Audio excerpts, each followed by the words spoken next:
Hey guys, I'm going to take you through a full body CARS routine today.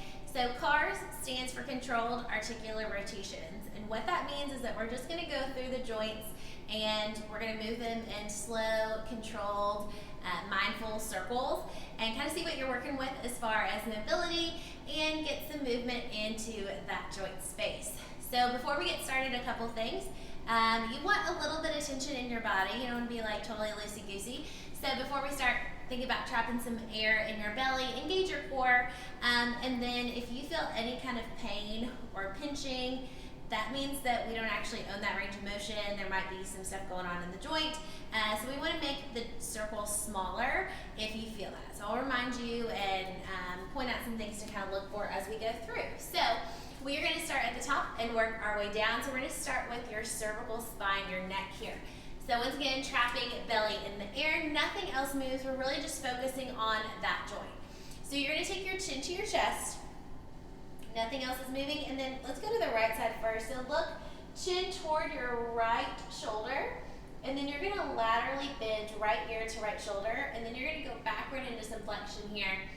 Looking up to the ceiling as much as you can. Remember, avoid that pinching. Then left ear to shoulder, pulling the chin around, and then coming back to where you started. So let's go the same way again. Chin toward the right shoulder, side bend here, open up, lateral flexion, bending, and then chin comes across. And now let's go the left way. So looking toward left, rotating there, then getting into that side bend, opening, looking to the ceiling, right ear to right shoulder, chin to right shoulder, and let's go one more time, making that nice smooth circle. Okay, we're going to go through all of them 2 times each way, but if there's one that is particularly sticky for you, feel free to stay there or come back to it and give it a little bit more love. So moving on down, let's go into your rib cage and your thoracic spine. From here, hips don't move, knees don't move. Cross your hands over your shoulders, and then we are going to bend forward that same motion, keeping your chin tucked here so that we're getting into your thoracic spine, not the cervical. We already gave it some love. You're going to take left shoulder toward your right hip, twisting here, breathing out some rotation, and then side bend to the right, and then going back into that flexion in the back, and then side bend left, and then rotating to pull that right arm through. Okay, so same thing here, pulling across the body, rotating backward, pulling to the side, then across the body, and then let's go to the left. So you're going to take right shoulder toward left side, left hip, little side bend, keeping core in tight. Take it over and pull it across. I'm going to show you sideways. We'll go left again. So right shoulder across, and I'm turning sideways so that you can see that my hips are not moving. It's really tempting for them to jut forward and backward. I can go way further into my back bend if I jut my hips forward, but that's not really what we're looking for here. We're going to actually kind of getting into the spine. So let's go back up just a little bit, and we're going to work into the scapula. I'm going to turn around so you can see, but just so that you know, I've got my hands in fist, reaching out in front of me. I'm going to squeeze my shoulder blades together, then pull them down my back, reach forward, come up, squeeze together, down the back, reach forward, and up. Now we're going to reverse it. So reach forward, pull down, squeeze together, up. Reach forward, pull down, squeeze, up. Okay, those feel really great, especially if you're somebody who holds your tension here, always up or always forward. You'll see me do these in elevators. You can do these with your hand by your side too. Just really get your shoulder blades moving. Now that your shoulder blades are moving, let's get into the actual shoulder, that GH joint, okay? So I'm going to turn sideways so that you can see. I use my left hand, or whatever hand is not moving, to hold my rib cage down. So I'm going to start with my right hand, holding the rib cage down on the left, reaching my right arm forward, nothing else moves. I'm going to reach my right arm to the ceiling, and my palm is facing me right now. I'm going to kneel so you all can see what's going on with my hand. So we're here. Once I can't go any further without kind of arching my back or letting my other shoulder come forward, I'm going to pause and turn my palm to face out. I'm going to then reach back and keep rotating my palm, but I'm really thinking about that rotation coming from my shoulder joint. I'm going to keep rotating until my palm is facing out and my hand is by my side. Now, let's do that the same way again. So reach forward, rib cage stays down, up, try to get by your ear. Once you've got nothing else, flip the palm out, start to rotate, really think about it coming from the shoulder, and then reaching back, trying to keep the arm as close to you as possible, and not letting this left shoulder go forward, okay? I'm gonna do the same thing, but we're gonna go backwards. I'm gonna reach backward, pause, and then flip my palm to face me. And then I'm gonna keep rotating it as I bring it back up. Ooh-wee, a little tight there, and then coming down. Okay, so reaching back. Okay, so when I finish, I should be here with my palm facing out. Flip it, reach it back, palm is out, flipping as I reach up. When I finish, my palm should face me and my arm is overhead, okay? And sometimes it's easiest to go through these forward and then to go through them backward, but just for congruency's sake, we'll do them forward and twice and then backward twice. So let's do the left side. So reaching the arm forward, reaching up, flipping the palm out, and then finishing by your side. One more time this way. Palm faces you, rotate palm out, and keep rotating so that when you finish, thumb is back and palm is out. I'm gonna face this way so you can see one other thing. I'm gonna reach back, my palm is out, and then I start to flip as I rotate up. I am actually trying, it doesn't look like it, I'm trying to keep this hand as close to my body instead of out here as I can without anything else going on here. And then once again, really thinking about this movement coming from your shoulder, not your wrist, not your elbows, anything like that. All right, so you can stay kneeling or you can stand up for these or sit back down, whatever feels good.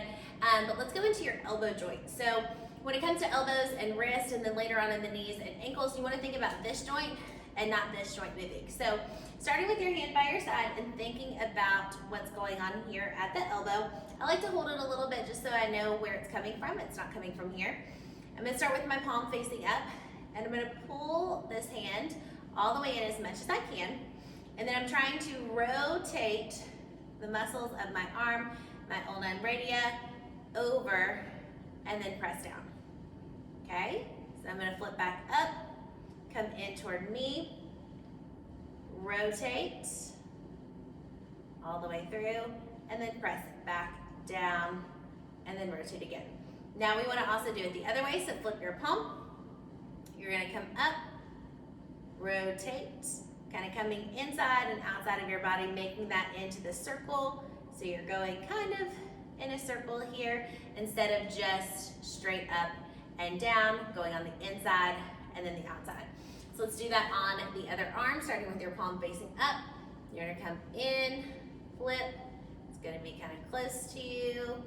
Good, flip, pull back in, making it come from the elbow. Good, and then reverse it, so palm is facing up, flip, go back down, flip, go. All right, so there are your elbow cars. Now let's get into your wrist. This one is a fun one, okay? So starting with your palm flat, facing you, turn sideways for this one. I like to hold onto my wrist and keep my elbow by my side so that I know it's my wrist is actually doing the work. You'll probably feel the forearm start to engage. Hand is a plank, pull it in toward you, and then you're going to wrap it around and out, trying to make the biggest circle that you can. And then pull your thumb to the ceiling, coming up and in. Ooh, sticky spot.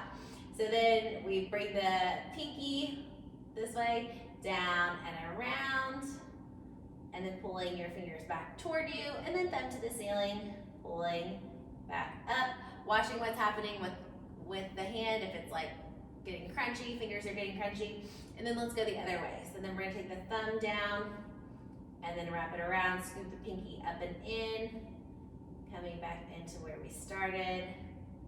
Good. Going that way. The reason I think this one is interesting is because if you notice I'm here, I don't really have enough wrist flexion for a lot of the wrist flexion activities that I do, like trying to do handstands and stuff, so definitely something to think about. Other side. Notice how one side might be different than the other. So starting with your palms facing down, let's scoop your pinky to the ceiling. It doesn't matter which way you start with. Up and around, pinky comes down, thumb to ceiling, up and around, trying to bring like your index finger toward you. This one is really cranky for me. Notice like my fingertips are kind of scratching up, and then we gotta go the other way. So thumb down toward the floor, and then your fingertips go to the floor, and then your pinky comes up, and taking it around to the other side. Okay, so that is your wrist car. You got some carpal tunnel, that's a good one to go into. Actually, while I'm down here, I don't know if you stood back up, but if you did, go ahead and come back down to all four, and while we're here, we will do your spine segmentation. So this is not really moving your spine in a circle, we already did that, but we are going to think about each spine moving on their own and trying to separate those. So starting from all fours, doesn't matter to me if your toes are curled or flat, press your hands into the mat, and we're going to start with our lumbar spine here, and I'm going to think about each vertebrae moving one at a time. Okay, so nothing in my mid-back, my thoracic back in between my shoulders and my brow, I guess that's what I was trying to say, is moving yet until I'm ready for it. Okay, so now I'm up in the middle of my back, and I'm moving these, but my head has not moved yet. Okay, my head will be the last one to move. It's harder than it looks. Now I'm going to drop my head. I don't want my lumbar spine to move at all. I'm going to start with my head, lifting up there. Now I'm not dropping into my chest just yet. I'm thinking about now dropping in between my shoulder blades. But once again, my tailbone is still pulled under. I'm not to my lumbar spine just yet. Now I'm starting to get into like my low back, and now I'm into my lumbar spine, pulling that up and under. So it's a really slow cat-cow. So do that one more time. Think about each vertebrae moving one at a time. Your tailbone and your head should be lifted to start this time. So keeping your head up, pull your tailbone under, and not moving any part of your spine until you are ready for it to do its job. Okay? And then go back there, starting with your head, keeping the tailbone pulled under. This is way harder than it looks. It's actually really nice if you have somebody kind of helping you out here and doing what I was kind of showing you by touching each vertebrae one at a time to see what's going on there, okay? So we will stay kneeling as we go into our hip cars. So let's start with the left side because that's the way I'm facing. So from here, once again, getting flat, pull your left knee into your chest, and then you're going to take your hip out, hold it here. So you're going into abduction and holding there. When you've got nothing else, you're going to try to lift the foot a little bit higher, knee isn't dropping, and then circle the leg back, kicking heel to ceiling, keeping heel in tight, and then come back and around. So let's do that again. Knee pulls into chest, take it out to the side, abduct, hold, lift your foot to the ceiling, getting into that internal rotation, and then keep pulling it in as you kick the foot back, and then finish how you started. Okay? Now we're gonna go the opposite way. There's not really a good way to do this. Opposite way, your left foot is gonna kick up to the ceiling. Now hold there. Open your left knee to the ceiling, trying to keep your foot nice and high, and then you're going to scoop your foot in and around, scooping knee into your chest, trying to keep that external rotation of the hip the entire time. Okay, so do that one more time. I'll face this way this time. Kicking left heel to the seat, hold, low back is staying pulled in, open up the left knee to the ceiling, and then pull the left knee toward your shoulder, keeping the foot high, and then wrapping in. Remember, pinching, pain, a lot of discomfort. Make that circle a little bit smaller. So maybe you don't go all the way out here. Maybe your circle is right here for now, okay? I'm gonna show you how to do these standing on your right side.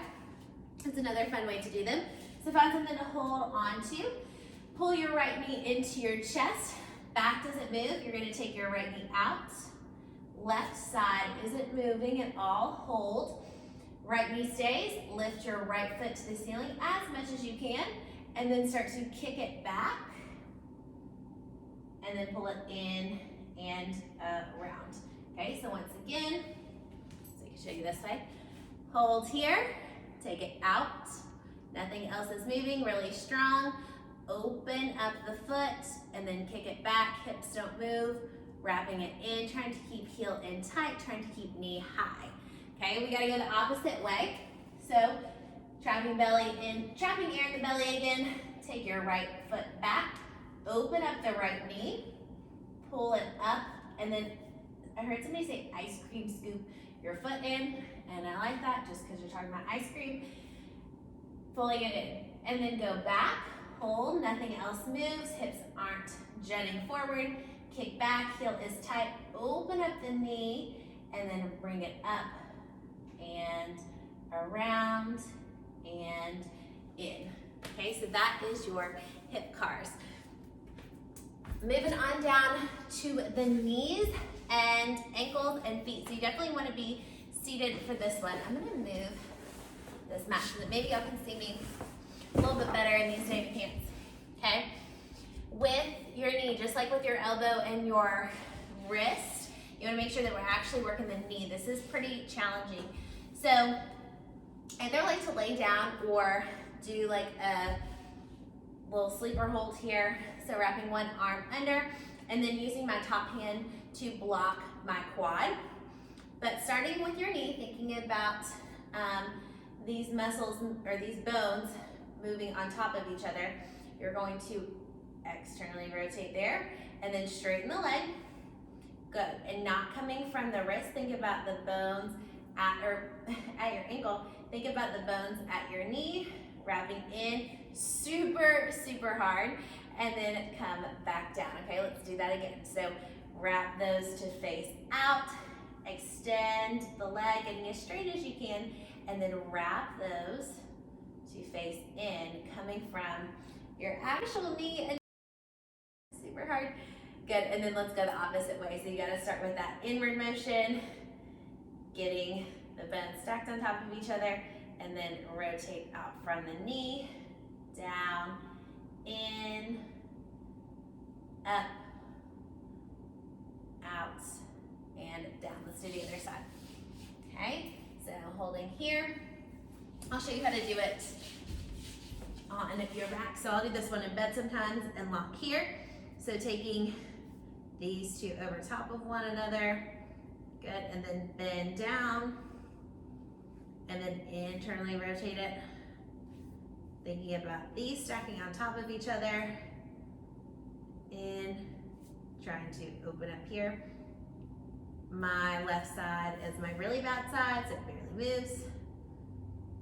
And then the other way. So taking it out, up, in, not at the hip, at the knee, not at the ankle.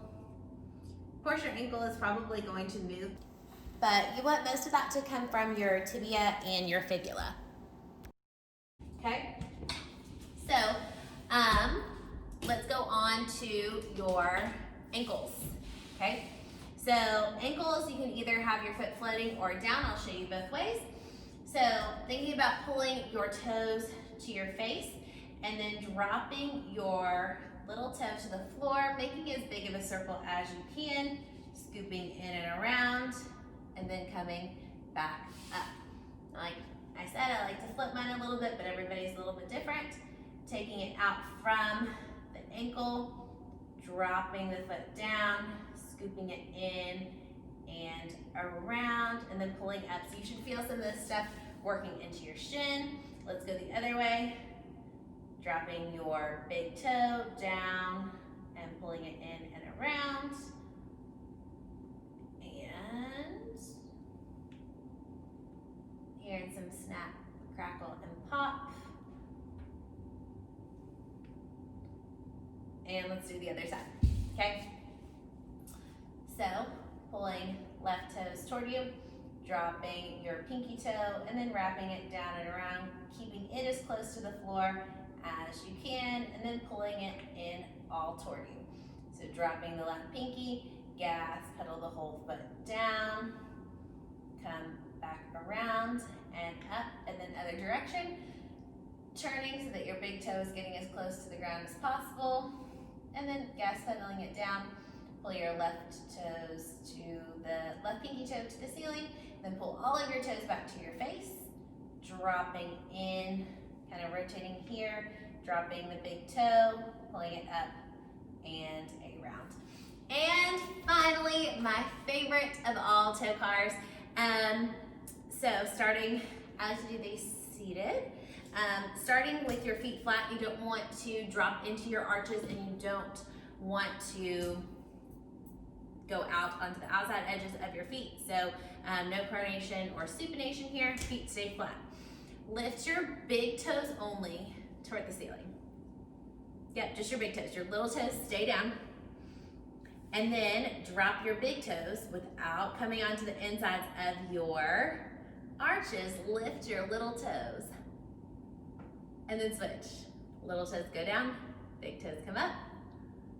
Little toes go down, big toes come up. So I typically do these at the same time, but if you've got one foot that's like really cranky or really not paying attention, then you can switch it up and do them one at a time. And you can also do these standing. It'll change the sensation a little bit. But every heckin' day, go through these. Once you get the hang of it, it only takes a few minutes. They call it the morning routine because it's an amazing way to start your morning.